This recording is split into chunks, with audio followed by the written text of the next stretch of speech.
नमस्कार, आप देख रहे हैं यमुना मिशन प्रातःकालीन समाचार। करते हैं शुरुआत आज के पंचांग के साथ।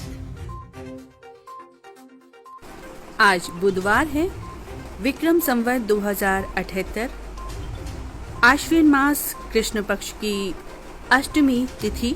तदनुसार आज दिनांक 29 सितंबर सन 2021 है। आपका दिन शुभ एवं मंगलमय हो। और आइए अब आपको दे देते हैं जानकारी श्री यमुना जी की मंगला आरती के समय के संदर्भ में। श्री विश्राम घाट पर श्री यमुना जी की मंगला आरती की जाती है प्रातः 5:30 पर और गौ घाट यमुना मिशन मार्ग पर समय है प्रातः 6 बजे। श्री यमुना जी की संध्या आरती के समय के संदर्भ में भी आपको दे देते हैं जानकारी। श्री यमुना जी की संध्या आरती विश्राम घाट पर की जाती है सायं 7:30 पर। ठकुरानी घाट का समय है सायं 6:30 बजे। ब्रह्मांड घाट, केसी घाट, गौ घाट का समय है सायंकाल 7 बजे। जानकी घाट, सुदर्शन घाट और सूरज घाट का समय है सायं 6:30 बजे। और आइए अब आपको दे देते हैं जानकारी ब्रज के प्रमुख मंदिरों के समय के संदर्भ में। श्री राधा बल्लभ मंदिर वृंदावन, प्रातःकालीन समय है प्रातः 7 बजे से दिन के 12 बजे तक। सायंकालीन दर्शन समय है सायं 6:30 बजे से रात्रि 9 बजे तक।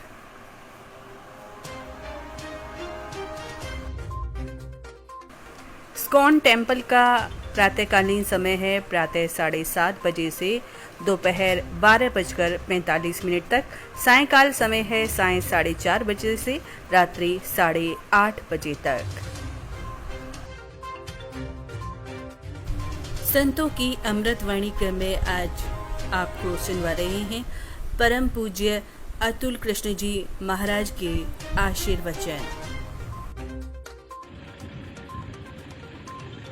माघ के पवित्र माह में ये यमुना मैया के किनारे आज आने का सौभाग्य मिला।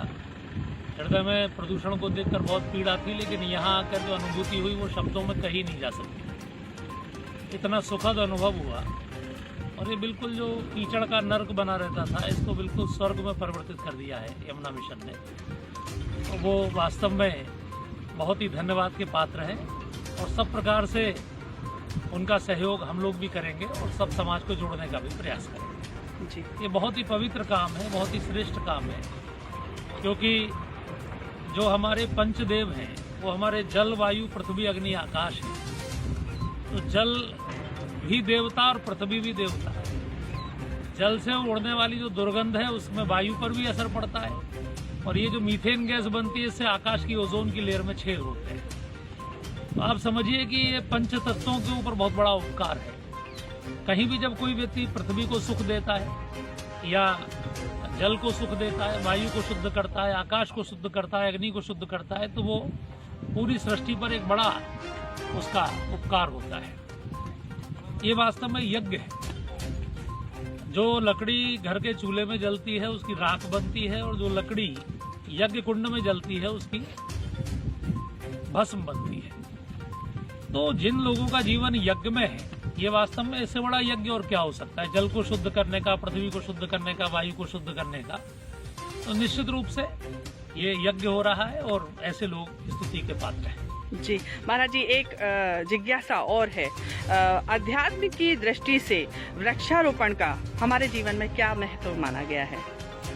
धर्म और अध्यात्म क्या कहते हैं? वृक्षारोपण करने का क्या फल होता है? धर्म का मतलब है जीवन को सुंदर बनाना, सत्यम शिवम सुंदरम जी।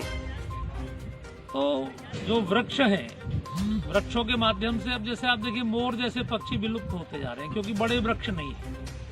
नीचे उनको कुत्ते खा जाते हैं, बड़े वृक्षों पर वो सुरक्षित रहते हैं। तो जितने भी बड़े वृक्ष अधिक होंगे उतने बड़े बड़े पक्षी जो विलुप्त हो रहे हैं प्रजातियां, वो सब सुरक्षित रहेंगे।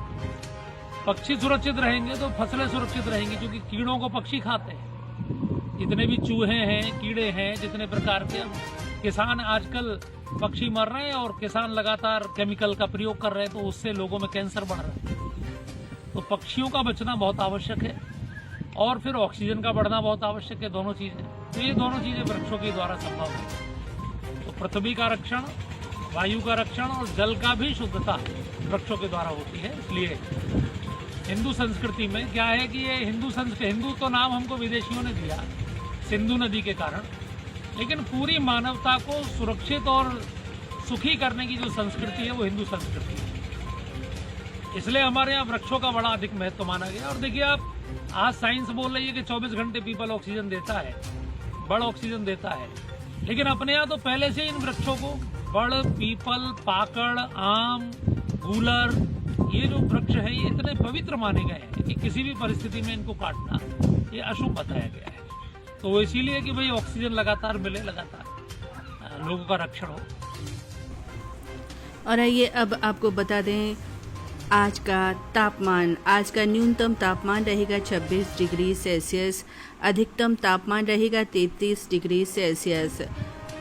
दिन में आसमान साफ रहेगा, शाम को बादल छाए रहेंगे, कुछ क्षेत्रों में हल्की बूंदाबांदी होने की भी संभावना है।